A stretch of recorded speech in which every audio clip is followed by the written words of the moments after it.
우리 시간 우리 주님께서 우리에게 주신 말씀 우리 함께 보시겠습니다. 신약 성경 빌립보서 1장 1절에서 2절 말씀 우리 함께 한 목소리로 합독하도록 하시겠습니다. 신약 성경 빌립보서 1장 1절에서 2절 말씀 우리 두 절 말씀 우리 한 목소리로 합독하도록 하시겠습니다. 셋, 넷. 그리스도 예수의 종 바울과 디모데는 그리스도 예수 안에서 빌립보에 사는 모든 성도와 또한 감독들과 집사들에게 편지하노니 하나님 우리 아버지와 주 예수 그리스도로부터 은혜와 평강이 너희에게 있을지어다. 아멘. 잠시 기도하겠습니다. 사랑과 자비가 많으신 주님 참 고맙습니다.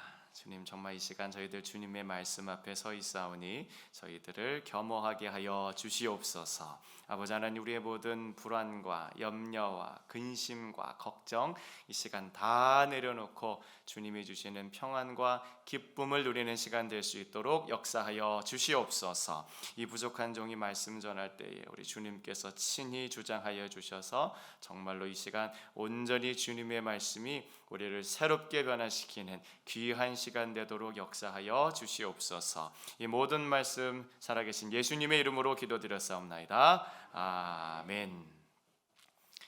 오늘은 대강절 세 번째 주인데 기쁨이라고 하는 테마를 가지고 있습니다. 우리 첫 번째 주의 테마가 어떤 거였는지 여러분 기억하세요? 소망. 그래서 우리 주님은 뭘 주시는 분? 소망을 주시는 분. 우리 지난주의 테마는 사랑이었지요. 그래서 우리 주님은 사랑을 주시는 분이시지요. 그리고 오늘은 세 번째 우리 기쁨, joy, 기쁨의 테마를 가지고 우리 하나님은 기쁨을 주시는 분이라는 제목으로 함께 은혜를 나누고자 합니다. 생각만 해도 좋은 사람이 있어요. 그렇죠? 바라만 봐도 좋고 바쁜 하루 일상을 보내다가도 문득 그 사람 얼굴만 딱 떠오르면은 왠지 모르게 마음이 따뜻해지는 그런 사람이 우리 모두에게 있는 것 같습니다. 아무리 그날 무슨 일을 당하고 하루의 피로가 막 쌓이고 스트레스가 엄청 쌓여도 그 사람 얼굴만 딱 떠올리면은 그게 언제 있었냐는 듯이 한순간에 슉 사라지는 그러한 사람이 우리 모두에게는 있지요. 저에게도 그런 분이 있어요. 안 믿으실 분이 계실지도 모르겠지만 우리 교회 성도님들이 저에게는 그런 분들입니다. 저도 새벽 기도부터 시작해서 밤 11시, 12시까지 말씀 준비하고 목양하고 또 우리 성도님에게 무슨 일 있다 그러면은 주체하지 않고 막 달려가고 기도해드리고 또 틈틈이 또 교회 청소도 하고 그리고 가정까지 돌보고 그러면은 정말 하루가 어떻게 지나갔나 모를 정도로 정신없이 바쁘고 몸도 굉장히 많이 지치게 되곤 그럽니다. 그런데 새벽 기도 때 우리 성도님 얼굴들 한 분 한 분 이렇게 떠올리면서 기도를 하면은 제 마음 가운데 기쁨이 올라오는 것을 느낄 수 있어요. 아무리 몸이 지치고 힘들었어도 우리 성도님들 얼굴을 보면서 하나님께서 참 귀한 분 보내주셨다. 하나님께서 만나게 하신 이 만남이 참으로 행복하고 좋다 하는 그런 마음에 저의 마음의 기쁨이 쫙 차올라서 또 그렇게 또 하루를 감당할 수 있어지게 됐지요.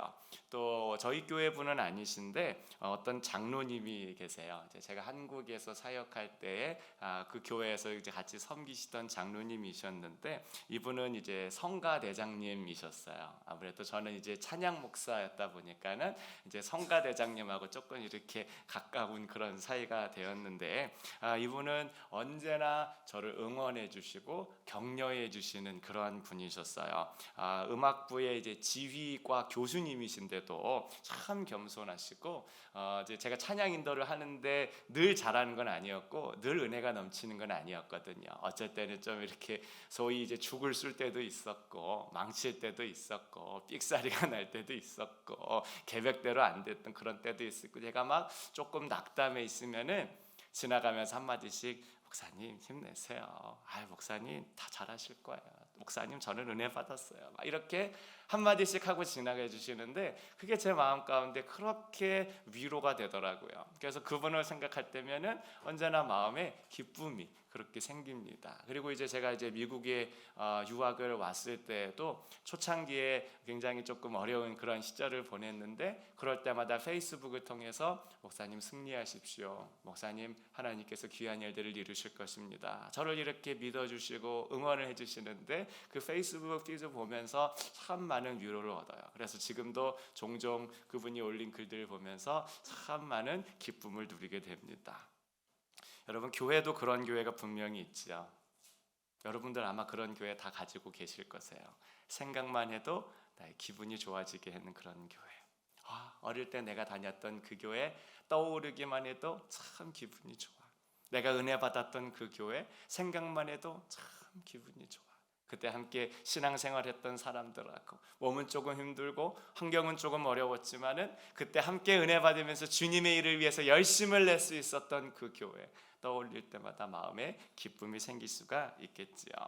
바울에게도 그런 교회가 있었습니다. 바로 빌립보 교회가 그런 교회예요. 빌립보 교회는 바울이 주님의 사도로서 사역을 감당할 때에 어려움에도 불구하고 바울이 끝까지 그 사명을 잘 감당할 수 있도록 물질적인 서포트를 아끼지 않았던 참 귀한 교회였습니다. 그리고 그 교회는 규모가 그렇게 크지 않은 교회였음에도 불구하고 바울을 돕기 위해서 에바브로디도란 선교사를 직접 바울을 위해서 파송할 정도로 굉장히 건강한 그런 교회였습니다. 그리고 바울이 다른 곳에서 복음을 전하기 위해서 한 10여 년 정도 서로 얼굴을 그렇게 보지 못하는 그런 사이였음에도 불구하고 조금의 변함도 없이 신실하게 꾸준하게 바울을 서포트하고 바울을 위해서 기도해주고 바울을 온전히 믿어주는 참으로 귀하고 아름다운 그런 교회였습니다. 그러니까 바울이 빌립보 교회를 생각할 때마다 마음에 뭐가 있었겠어요? 기쁨이 넘치게 되는 거예요. 바울이 목회하다가 힘들 때 빌립보 교회를 탁 떠올리면은 그 마음에 있었던 모든 무거운 짐들이 싹 내려지고 참 어려운 일들이 있어가지고 낙담해 있고 막 그럴 때 빌립보 교회를 탁 생각하면은 다시금 그 마음에 기쁨이 넘치게 될 수 있었다라고 하는 것이지요. 바울에게 있어서 빌립보 교회는 그러한 교회였어요. 제가 지난주에도 말씀드렸지만 이 빌립보서에는 두 가지 별명이 있다고 하였죠. 첫 번째는 옥중서신이고 두 번째는 기쁨의 서신이라고 말씀을 드렸어요. 그래서 바울이 이 빌립보서를 쓰면서 도대체 얼마나 기쁨이 충만했길래 이것을 기쁨의 서신이라고 이야기를 하나 쭉 봤더니 이 기쁨, 이 카라라고 하는 단어가 명사형으로는 5번이나 쓰였고요. 동사형으로는 9번이나 쓰여서 총 14번이나 이 기쁨, 카라라고 하는 단어가 사용이 되었어요. 불과 4장밖에 안 되는 이 짧은 서신에 14번이나 되는 엄청난 많은 분량으로 기쁨에 대해서 얘기를 했다는 건 이런 거. 이 얘기 막 하시다가 갑자기 기쁨, 이 얘기도 한참 막 하시다가 기쁨, 어쩔 때는 그 마음에 기쁨이 너무너무 충만해서 한 절 안에도 기쁨, 기쁨, 기쁨 막 이렇게 이야기할 정도로 바울이 빌립보 교회를 생각할 때마다 그 마음에 기쁨이 충만해질 수 있었다는 거죠. 이런 관계가 얼마나 축복된 관계입니까, 여러분? 성경에 보면은 그 관계가 어그러져서 얼마나 많은 분들이 고통을 받고 있는지 몰라요. 가인과 아벨을 한번 보세요. 얼마나 안타까운 관계입니까? 형제의 관계인데 동생을 질투하고 동생을 시기해서 결국에는 동생을 죽이는 이런 안타까운 비극의 주인공들이 되지 않았습니까? 또 야곱과 에서는 어때요? 장자권을 두고서 서로가 서로 막 암투를 벌이고 서로가 서로를 속이고 서로가 서로의 미움과 원망의 마음을 가지고 수십 년간을 그렇게 보냈으니 이 얼마나 안타까운 관계이겠어요. 또 사울과 다윗의 관계를 보세요. 사울은 장인이고요. 다윗은 사위였어요. 어떻게 보면 세상에서 참 가깝고 어떻게 보면 세상에서 가장 축복되고 서로를 위해 줄 수 있는 그런 관계인데 장인어른인 사울이 자기 사위인 다윗을 죽이기 위해서 온갖 군사를 동원하고 내가 그를 죽이기 전까지는 절대 발 뻗고 자지 않으리라. 너무나도 안타까운 그런 관계지요. 근데 우리의 관계가 그런 관계가 아니라 정말 바울이 빌립보 교회를 생각할 때마다 가졌던 그 기쁨의 관계, 그 행복한 관계, 그런 모든 관계가 우리 모두에게 있어지게 되기를 예수님의 이름으로 축원드립니다. 모세와 아론, 여호수아와 갈렙, 다윗과 요나단, 엘리야와 엘리사, 다니엘과 그 세 친구들 같이 그런 축복된 관계가 우리 모두에게 있어졌으면 좋겠어요. 우리 예수님께서 요단강에서 침례 받으실 때 하늘이 열리면서 음성이 들렸죠. 마태복음 3장 17절 말씀입니다. 우리 합독하십니다. 셋, 넷. 이는 내 사랑하는 아들이요 내 기뻐하는 자라 하시니라. 우리를 위해 이 땅에 오신 예수님과 하나님 아버지가 이처럼 기쁨의 관계, 이처럼 아름다운 관계, 이처럼 행복한 관계였던 것처럼 여러분 가운데 있는 모든 관계들이 이렇게 회복되어지는 역사가 있기를 예수님의 이름으로 축원드립니다. 여러분 가운데 깨어진 관계가 있다면, 여러분 가운데 힘들고 어렵고 아픈 그런 관계가 있다면 정말 우리 주님께서 우리를 사랑하시고, 정말 우리 주님께서 예수 그리스도를 사랑하시고, 바울이 빌립보 교회를 생각하였던 그런 모든 관계처럼 정말 주님께서 원하시는 이런 기쁨의 관계들이 회복되어지게 되기를 우리 예수님의 이름으로 축원드리겠습니다. 바울과 빌립보 교회는 정말 이런 특별한 관계였어요. 두 번째로 말씀드리고 싶은 거는 그 둘의 관계가 아주 담백한 그런 관계였다라고 하는 거예요.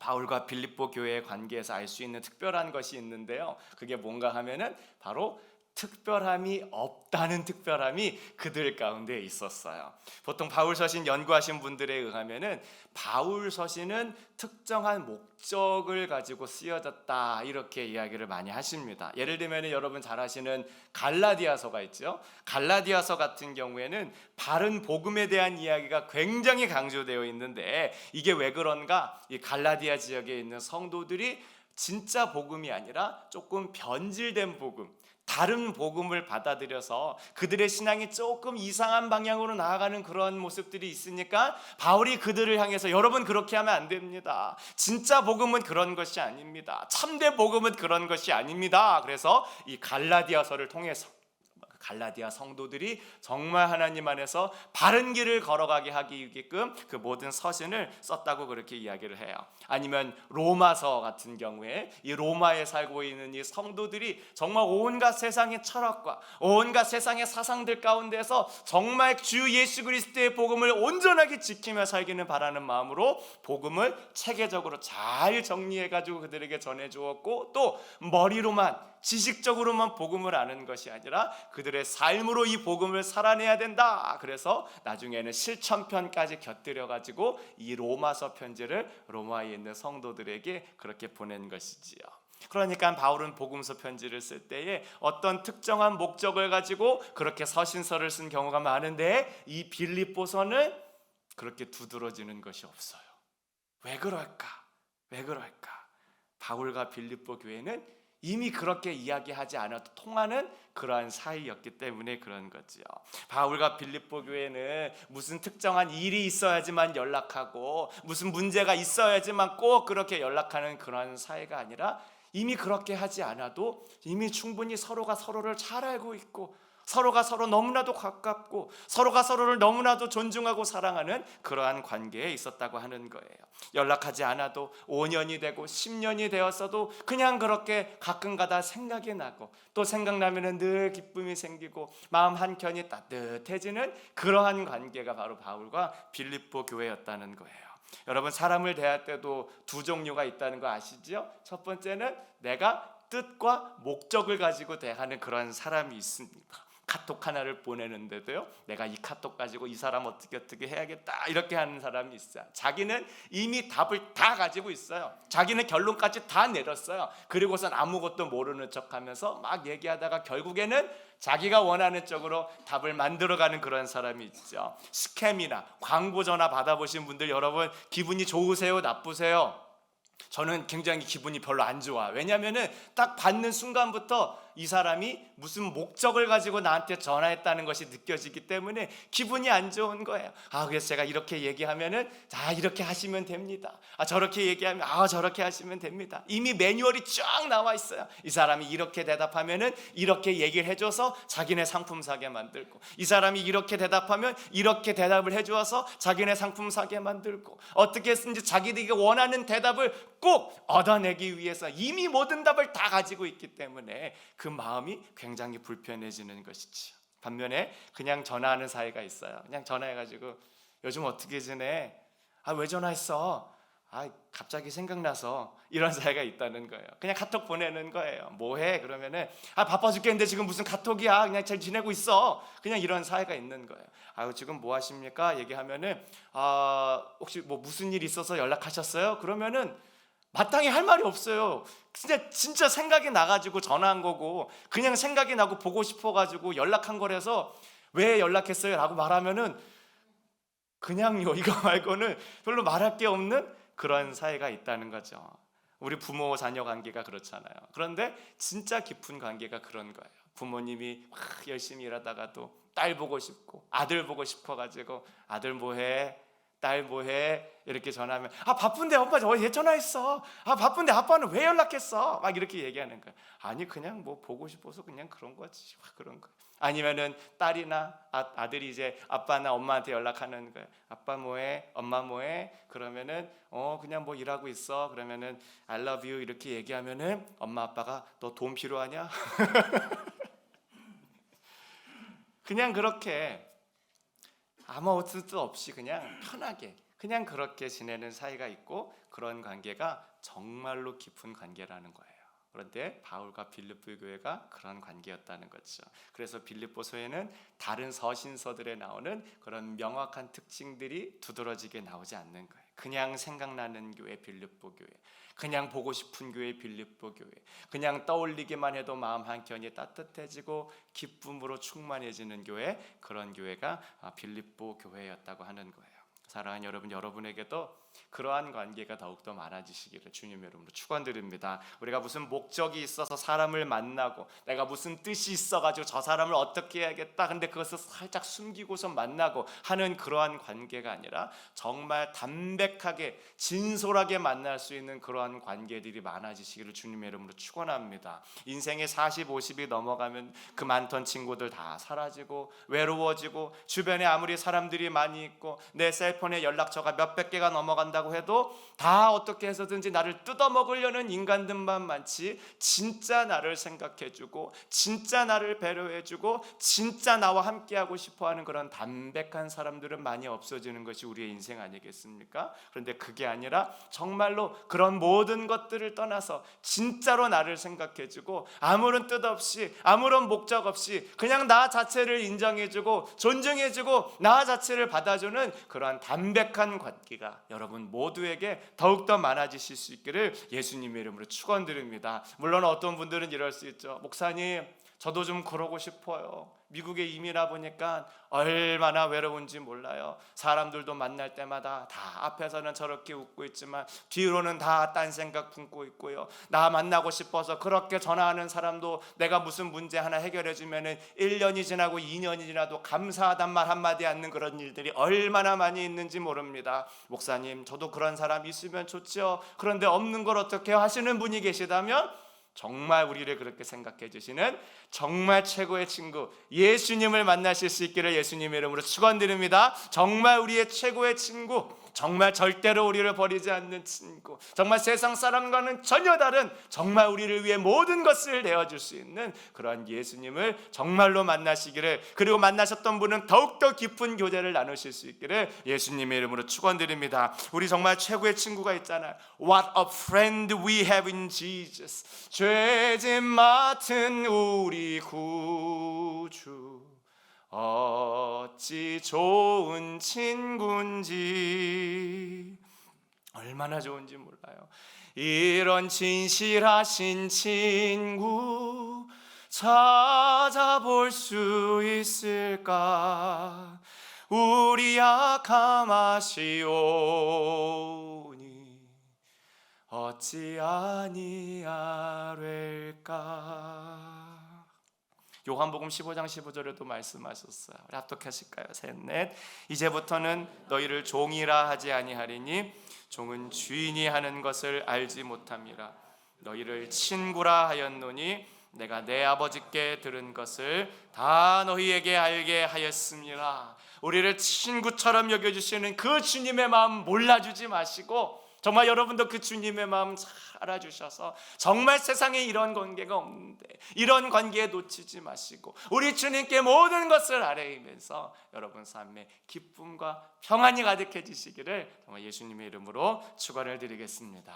오늘 우리가 이 바울과 빌립보 교회를 통해서 정말 누려야 할 기쁨이 있어요. 어떤 기쁨인가? 제가 두 가지로 오늘 함께 나누고자 합니다. 우리 첫 번째 한번 읽어보실까요? 셋, 넷.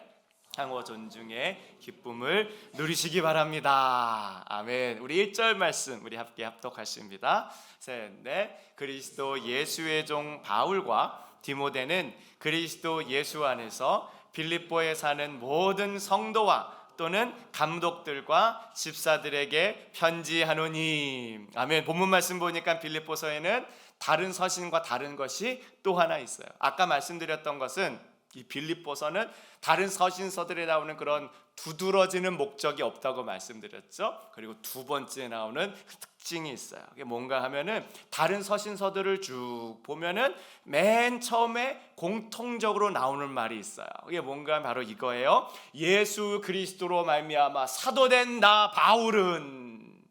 이 이야기가 바울 서신에 늘 처음에 나와요. 로마서 1장 1절 말씀 우리 보실까요?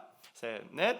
예수 그리스도의 종 바울은 사도로 부르심을 받아 하나님의 복음을 위하여 택정함을 입었으니. 고린도전서 1장 1절도 읽어보실까요? 셋, 넷.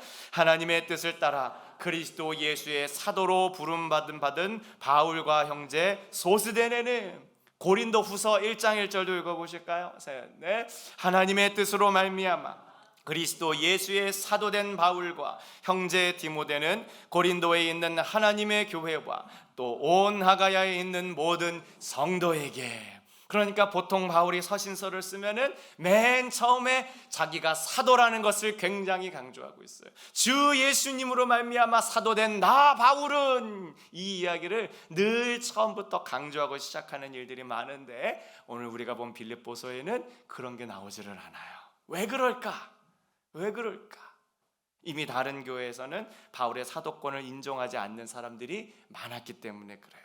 그러니까 교회 처음 오신 분들이 이 바울이 강단에 딱 서가지고 막 주의 말씀을 막 불같이 전하고 있으면은 거기 앉아가지고 아니 저 사람은 예수님의 사도도 아니었던 사람이 왜 저기 서서 저러고 있는 건가, 그런 생각을 갖게 되었다는 거예요.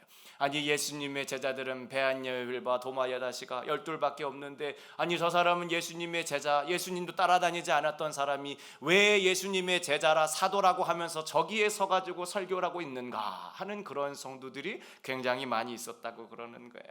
아니면 다른 곳에서 말씀 전하는 바울의 이야기를 듣고서 아니 자기가 다메섹에서 예수 그리스도를 만났다 그러는데 그거를 옆에서 지켜본 사람도 없고 그거 뭐 증거도 없고 그거를 우리가 어떻게 믿어야 되나 하는 그런 사람도 있었다는 거예요. 아니면은 그 안에서 세상에 어디 사는 집사님 얘기 알아? 그 집사님 말이야 옛날에 그 바울이란 사람, 사울이란 사람 옛날에 만났는데 옛날에 예수 믿던 사람 핍박하고 다니던 사람이래. 그 집사님이 그 증인이야, 증인. 그 사울이란 사람 때문에 그 집사님 얼마나 고생했는지 알아? 그런데 그 사람이 저 앞에서 사도라고 하면서 저렇게 서 있으니 그걸 우리가 어떻게 믿을 수 있겠어? 라고 하는 사람들이 교회 안에 굉장히 많이 있었던 거예요. 그러니까 사도 바울이 자기가 사도가 분명하다는 것을 밝히기 위해서 늘 서신서의 처음에는 예수 그리스도로 말미암아 사도된 나 바울이 여러분께 말합니다, 이것을 아주 강조하면서 얘기했다는 거죠. 그런데 빌립보 교회에서는 웬일인지 그게 없어요. 왜요? 간단해요. 이미 그런 것들을 말할 필요가 없는 거예요.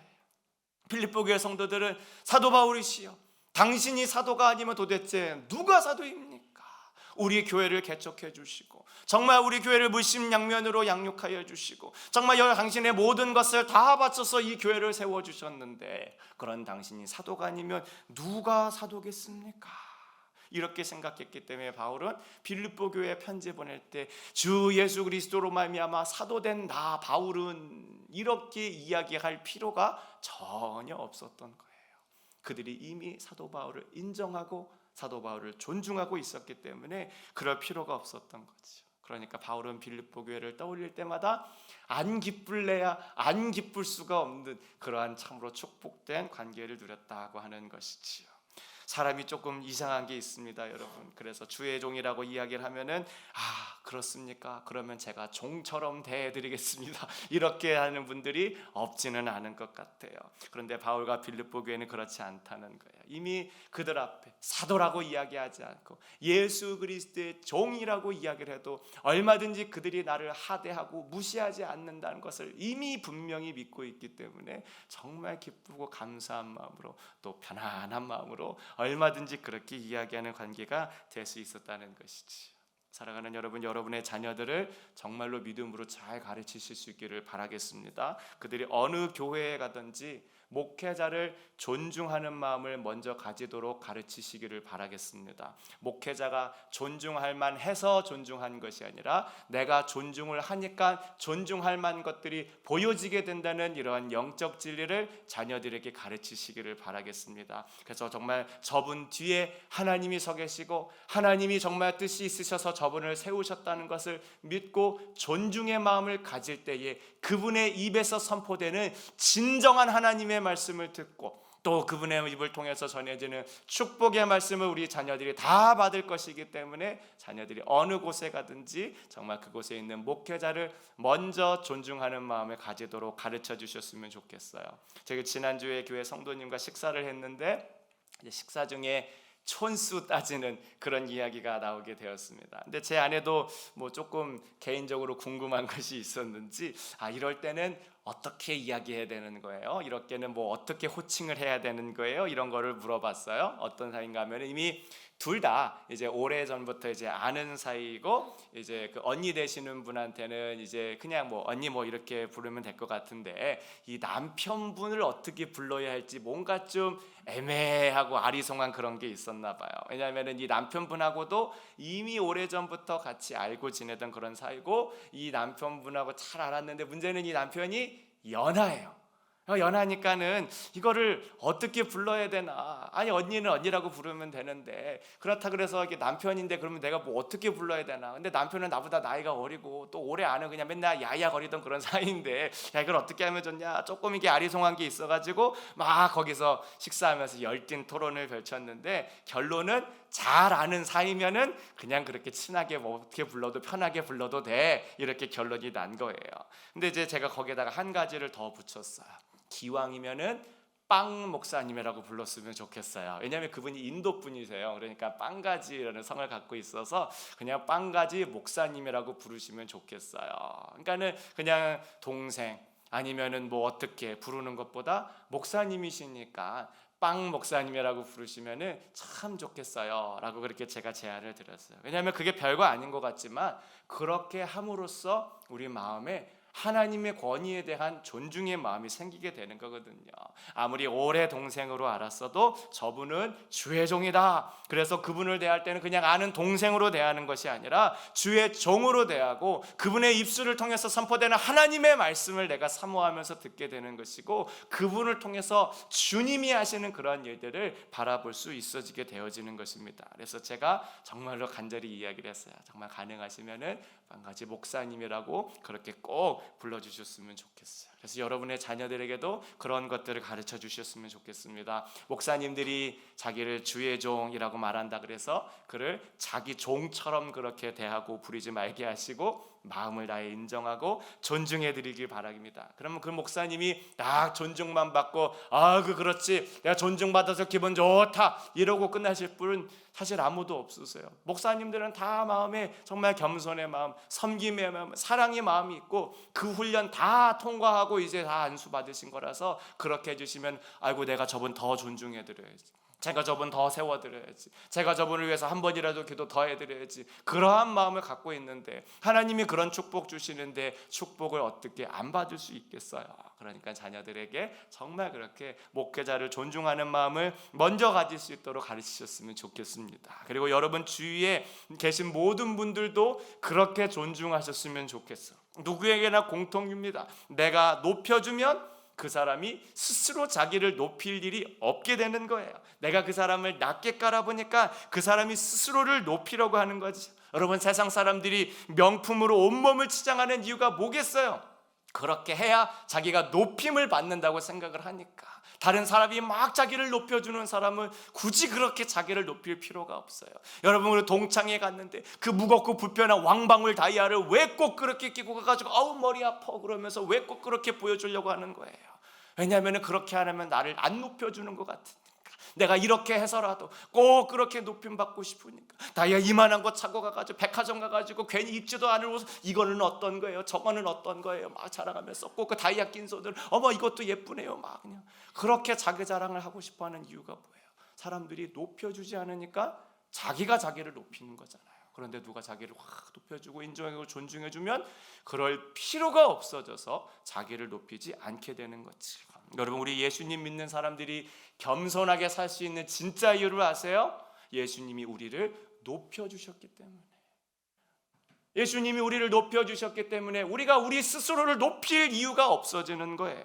요한복음 1장 12절 말씀 우리 합독해 보십니다. 셋, 넷. 영접하는 자 곧 그 이름을 믿는 자들에게는 하나님의 자녀가 되는 권세를 주셨으니, 예수님을 영접하는 자, 예수님의 이름을 믿는 자들에게 하나님의 자녀가 되는 권세를 주셨다는 거예요. 얼마나 위대하고 높은 그 자리를 우리에게 주신 것입니까? 로마서 8장 15절도 합독하십니다. 셋, 넷. 너희는 다시 무서워하는 종의 영을 받지 아니하고 양자의 영을 받았으므로 우리가 아빠, 아버지라고 부르짖느니라. 온 우주의 창조주시고 통치자이신 우리 하나님을 아빠, 아버지라고 부를 수 있는 그러한 관계로 우리를 세워주셨다는 거예요. 우리를 그렇게 높여주셨다는 겁니다. 죄로 인해서 죽을 수밖에 없고 지옥에서 멸망을 당할 수밖에 없는 그런 우리들을 우리 주님께서 이렇게까지 높여주셨다는 거예요. 그러니까 이게 정말로 믿어지는 사람은 내 스스로를 높이지 않을 수 있는 거예요.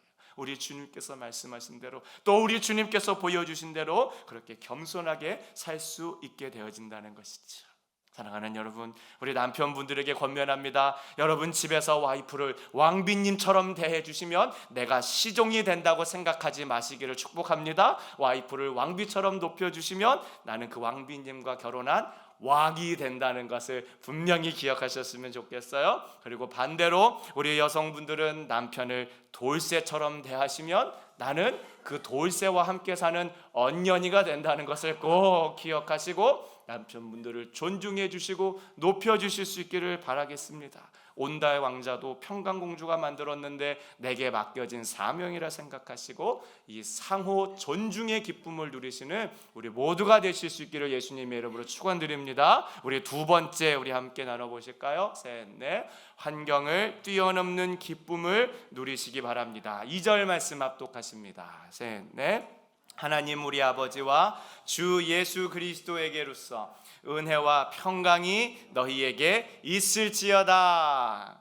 이 말씀 보니까 우리의 눈을 의심하게 만드는 단어가 나오지요. 은혜와 평강입니다.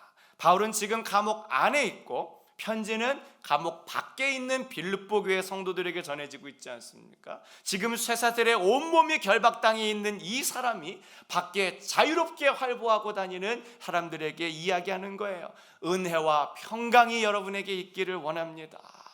밖에서 자유한 사람이 감옥 안에 있는 사람에게 당신에게 은혜와 평강이 있기를 원합니다라고 말하는 것이 아니라 감옥 안에 갇혀 있는 사람이 감옥 밖에 있는 사람들을 향해서 여러분에게 은혜와 평강이 있기를 바랍니다 이란다고 있는 것이지. 지금 바울은 감옥 안에는 없는 단어를 사용하고 있는 거예요. 은혜와 평강, 기쁨, 이러한 단어는 감옥 안에는 없는 단어지 않습니까? 감옥 안에는요, 분노와 복수와 원망과 절망과 억울함과 슬픔과 우울, 이런 단어밖에는 없는 거예요. 감옥에 있는 분들에게 한번 물어보세요. 그러면 그 중에 저는 여기에 있을 만한 죄를 지어서 이곳에 있습니다 라고 말씀하시는 분이 몇 명이나 되겠어요? 다 억울하다 그렇죠. 아이고 진짜 죄를 지은 놈은 밖에 있는데 나만 억울하게 잡혀가지고 여기 있는 겁니다. 내 억울함을 좀 풀어주십시오 하는 그런 분들이 얼마나 많이 있는지 몰라요. 그런데 바울은 지금 은혜와 평강이라고 말하면서 지금까지 그 누구도 감옥 안에서 써보지 못한 단어를 자기 입으로 고백하고 있는 거지요.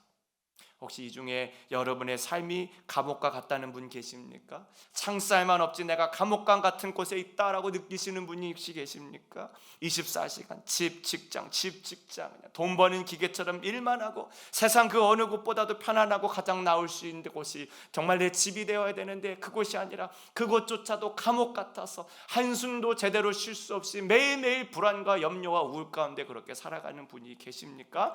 그런데 그 감옥과 같은 문을 열고 나오고자 하시는 분이 계시다면 무엇부터 해야 되는가? 감옥이 절대로 쓸 수 없는 그런 단어들, 바로 바울이 오늘 감옥에서 썼던 이 단어 은혜와 평강이 여러분에게 있을지어다 하는 그런 고백들이 우리 모두에게 있어지기를 축원드립니다. 은혜스러운 상황이고 평강이 있는 상황에서 이 말을 쓰면 너무나도 기쁘고 감사하겠지만 심지어 그 상황이 감옥과 같은 상황이라고 할지라도 그 가운데서 나는 감옥에 있으니까 불평과 원망과 우울과 슬픔과 그런 것들만 말하는 것이 아니라 이 감옥에는 없는 단어, 감옥 밖에 있는 우리 주님 안에 있는 그 단어인 은혜와 평강의 말을 선포하시는 여러분들이 되시기를 축원합니다. 우리 주 예수님의 은혜와 평강이 나에게 있을지어다. 우리 주 예수님의 은혜와 평강이 내 배우자와 내 자녀들에게 있을지어다. 우리 주님의 은혜와 평강이 내 교회와 내 모든 삶 가운데 있을지어다 선포하시는 여러분 되시기를 예수님의 이름으로 축원드리겠습니다. 여러분 빌립보서에서 보면은 바울이 감옥에서 써서 옥중서신이라고 제가 말씀드렸지요. 그런데 사실 바울은 감옥에 있었던 것이 아니었어요. 바울은 언제나 주님 안에 있었던 사람이었습니다. 그의 몸은 감옥 안에 있었지만 그의 영혼은 주님 안에 있었음을 분명히 알았던 사람이었어요.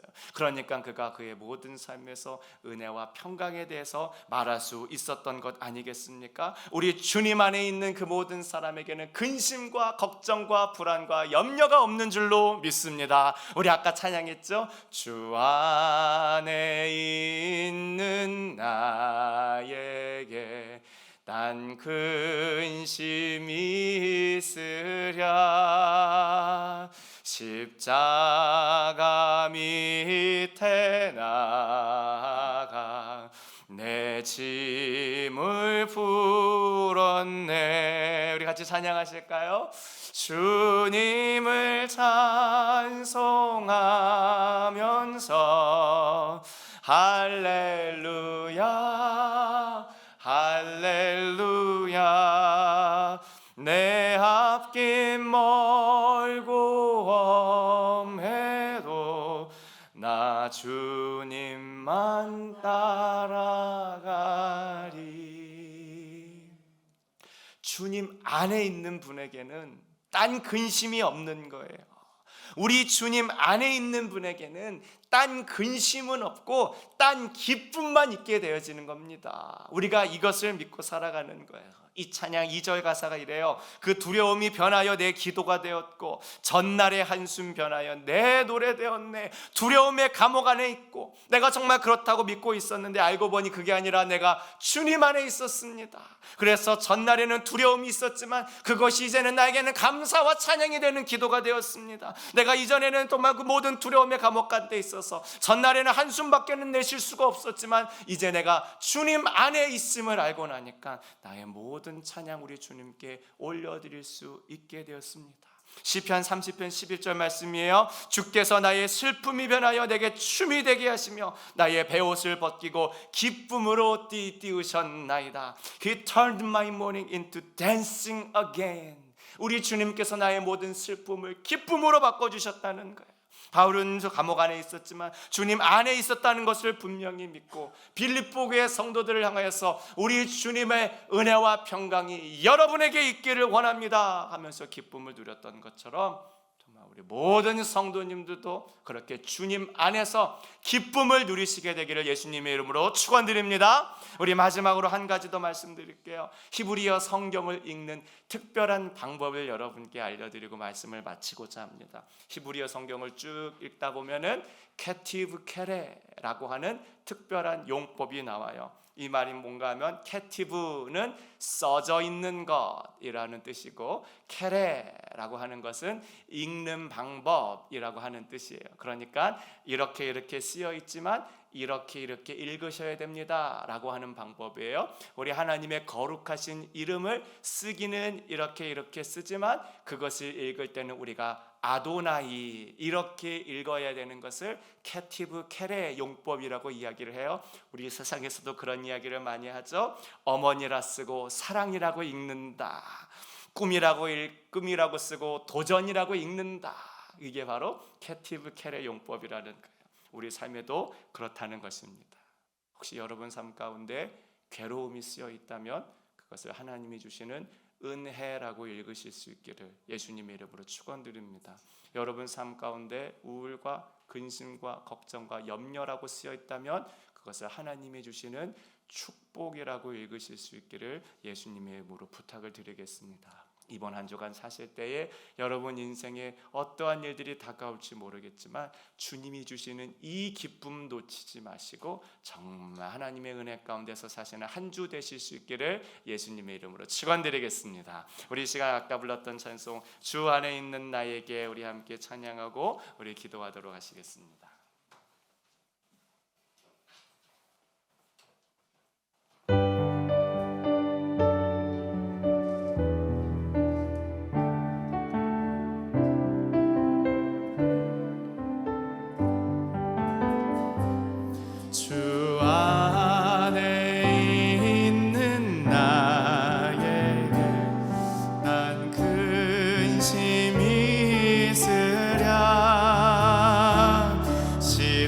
십자가 밑에 나가 내 짐을 풀었네.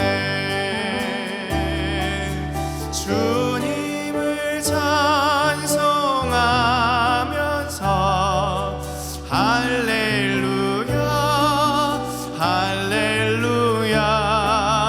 내 앞길 멀고 험해도 나 주님만 따라가리. 그 두려움이 변하여 그 두려움이 변하여 내 기도 되었고 전날의 한숨 변하여 내 노래 되었네. 주님을 찬송하면서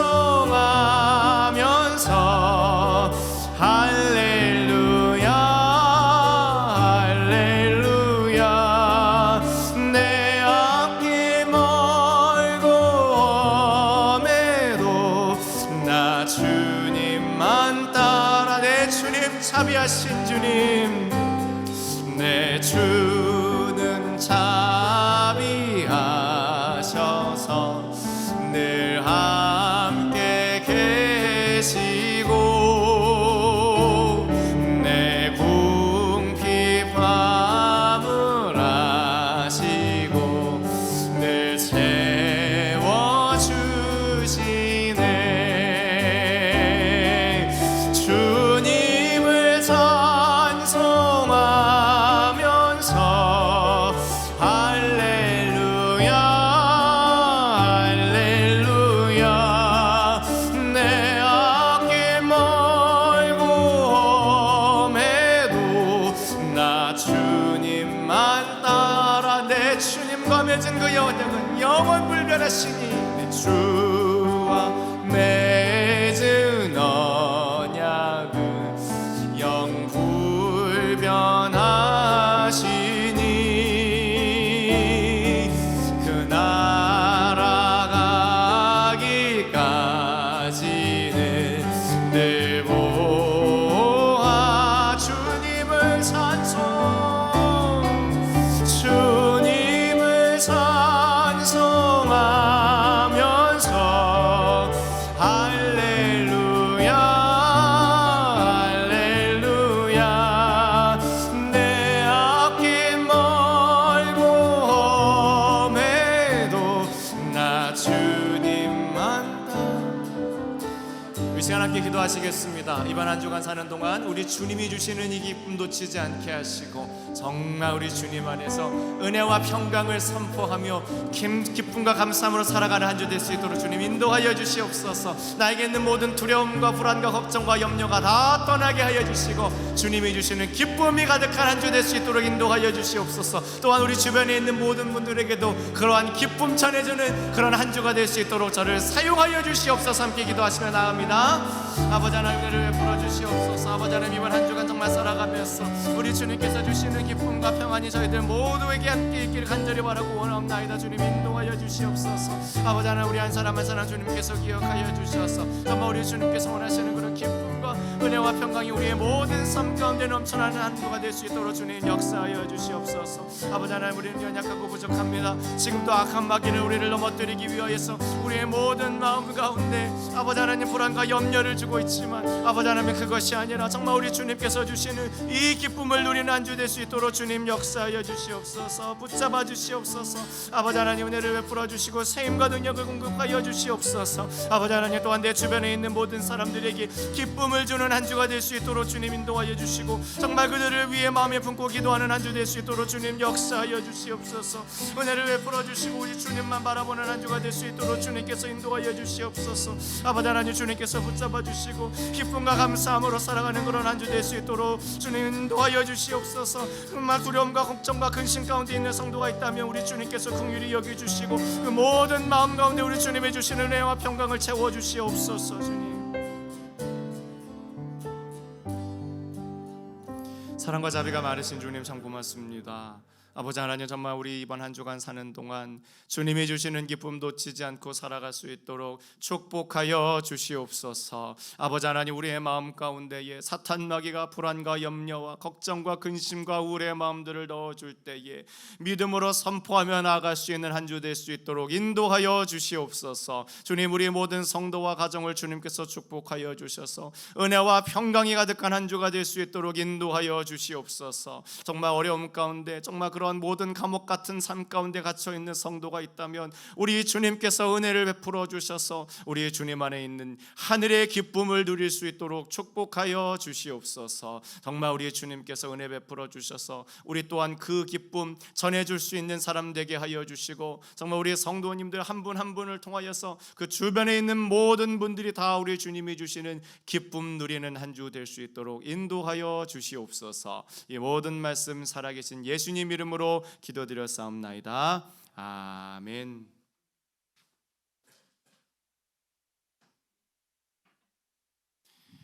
우리 시간 자리에서 서셔서 찬송가 50장 3절 찬양하시며 봉헌하시겠습니다.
사랑과 자비가 많으신 주님 참 고맙습니다.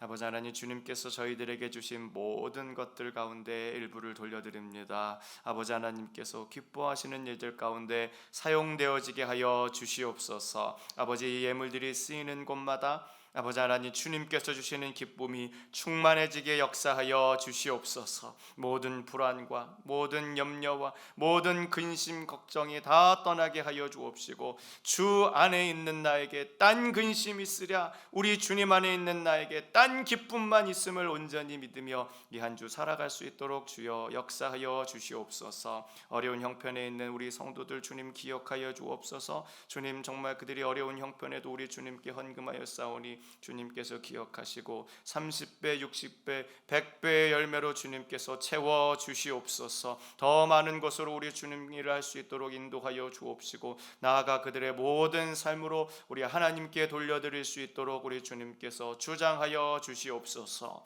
연로하신 부모님들 건강 지켜주시고 우리 군문에 있는 자녀들과 공부하는 자녀와 타지에 있는 자녀와 어린 생명들 그리고 갓 결혼한 귀한 가정 가운데 주님께서 함께하여 주셔서 그들이 이 땅 살아갈 때 큰 어려움 당하지 아니하고 날마다 우리 주님께서 주시는 기쁨 누리며 살아갈 수 있도록 은혜를 베풀어 주시옵소서. 아버지 하나님, 이 땅에서 고통받고 있고 절망하고 있는 모든 영혼들의 기도를 주님께서 들으시는 줄로 아나이다. 아버지 하나님, 주님께서 인도하여 주셔서 정말 그들이 우리 주님 안에서 할렐루야 찬양을 올려드릴 수 있도록 속히 역사하여 주시옵소서. 이제는 우리 주 예수 그리스도의 은혜와 하나님 아버지의 무한하신 사랑과 성령님의 위로 충만 내주 역사 교통하심의 은혜가 예식을 마치고 세상을 향해 파송되어져 나아가는 우리 모든 성도들과 가정과 일터 위에 그리고 우리 교회와 이 사회 위에 이제로부터 영원토록 함께 있을지어다. 아멘.